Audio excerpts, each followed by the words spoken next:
नवोदय विद्यालयामध्ये प्रवेश घेऊ इच्छिणाऱ्या विद्यार्थ्यांसाठी हा व्हिडिओ बनवलेला आहे. इंग्रजीचा सेकंड पॅसेज आज आपण अभ्यासणार आहोत. सर्वप्रथम आपण पाहूया या पॅसेजमध्ये विचारलेले प्रश्न.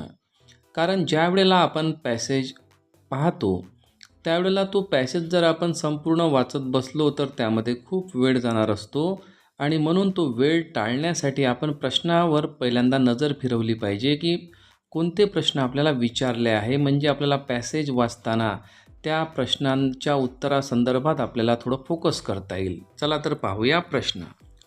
पहिला प्रश्न विचारलेला आहे, air pollution is mainly caused by, म्हणजे एअर पोल्युशन कशामुळे होते.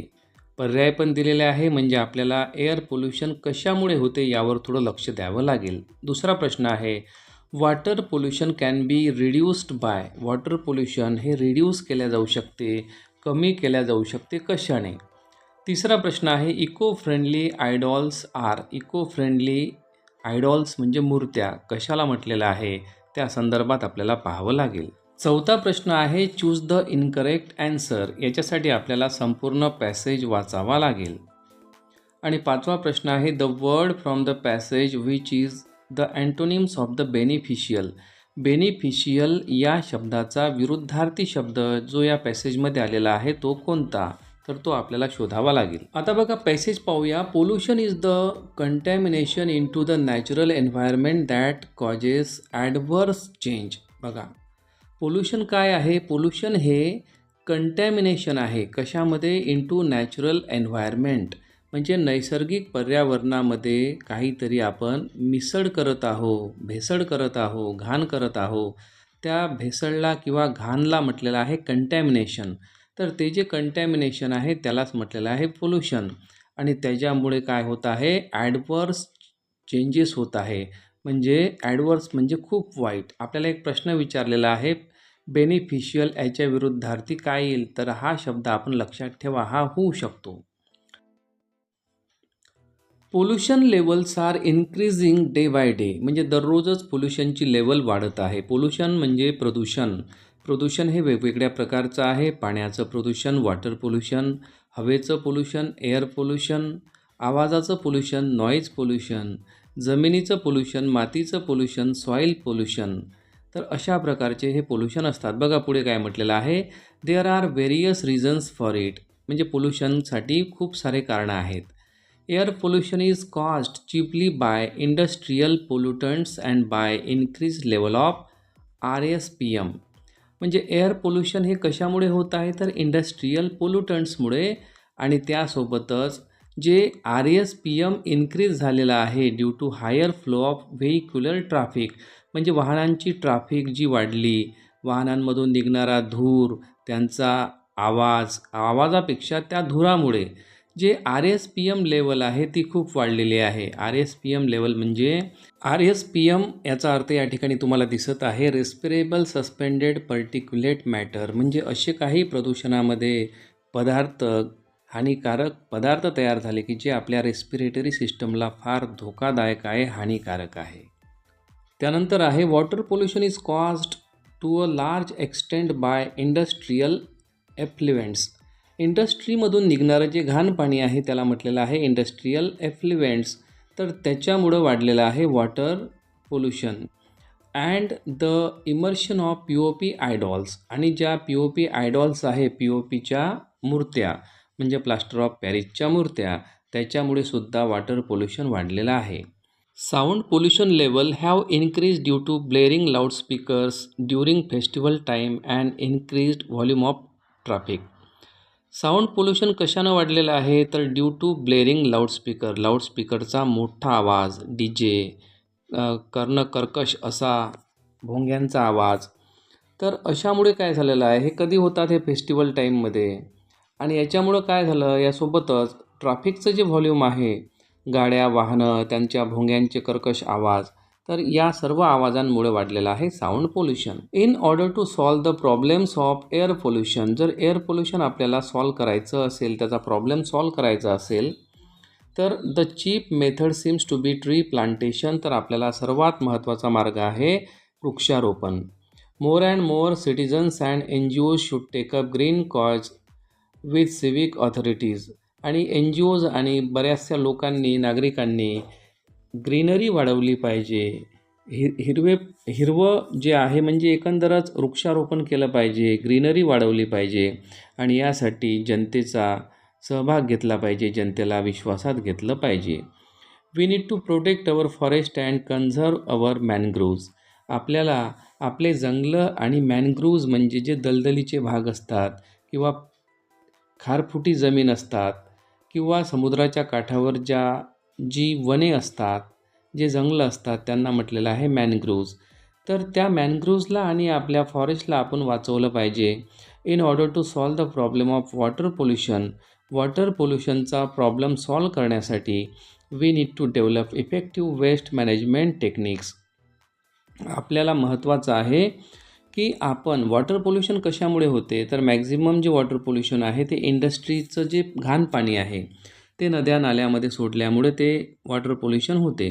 तर ते नद्या नाल्यांमध्ये ते पाणी सोडताना त्याच्यावर जर इफेक्टिव्ह वेस्ट मॅनेजमेंट टेक्निक्सचा वापर केला, त्या पाण्याला व्यवस्थित केलं, शुद्ध केलं आणि चांगलं पाणी सोडलं, घाण पाणी दुसऱ्या ठिकाणी सोडलं, तर वॉटर पोल्युशन कमी होईल.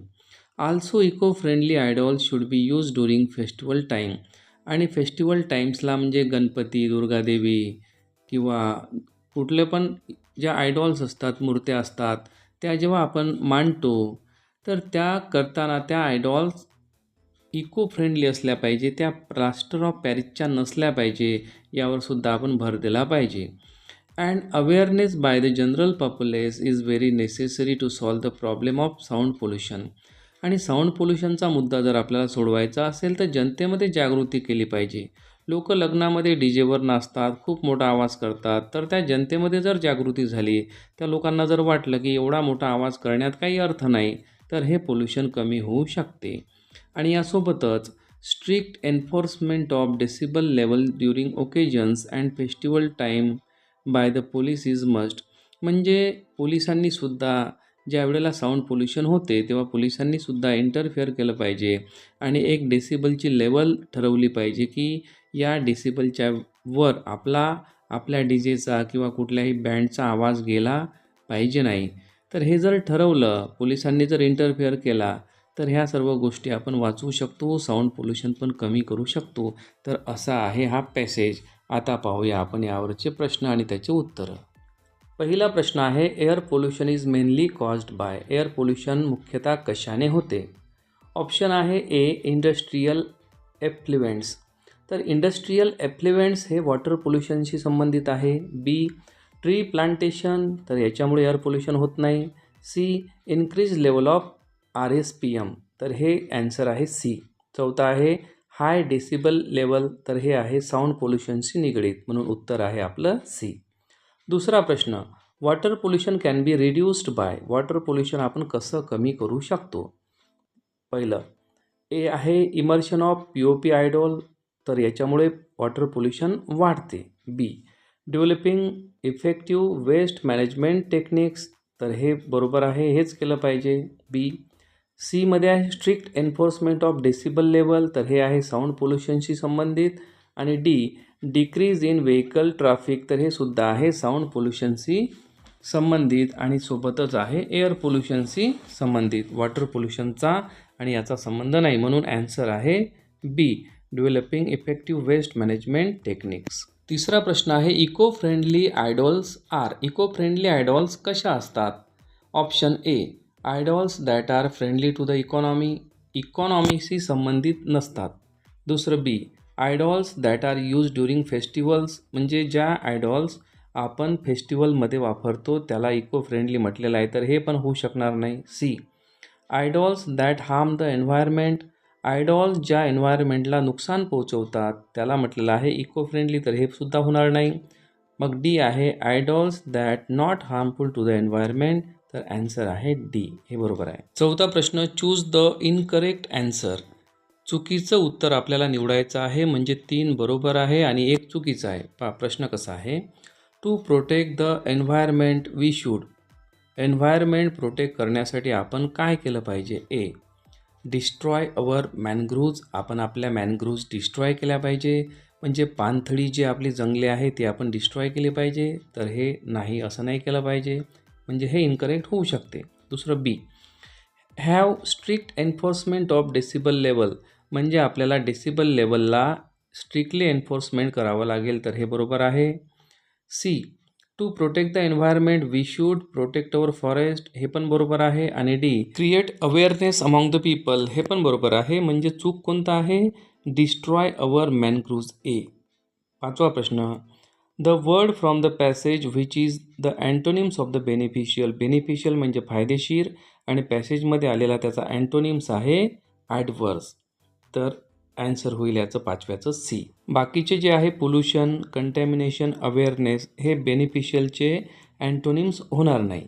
तर विद्यार्थी मित्रांनो, नवोदयमध्ये विचारलेल्या इंग्रजी विषयाच्या पॅसेजमध्ये पॅसेज कसे सोडवायचे या संदर्भात तुम्हाला मी मार्गदर्शन करीत आहे, आणि अशा प्रकारचे बरेच व्हिडिओ मी या चॅनलवर अपलोड करणार आहे. तर आपण या चॅनलला नक्की सबस्क्राईब करा, आणि व्हिडिओ जर आवडला तर नक्की लाईक करा. थँक्यू.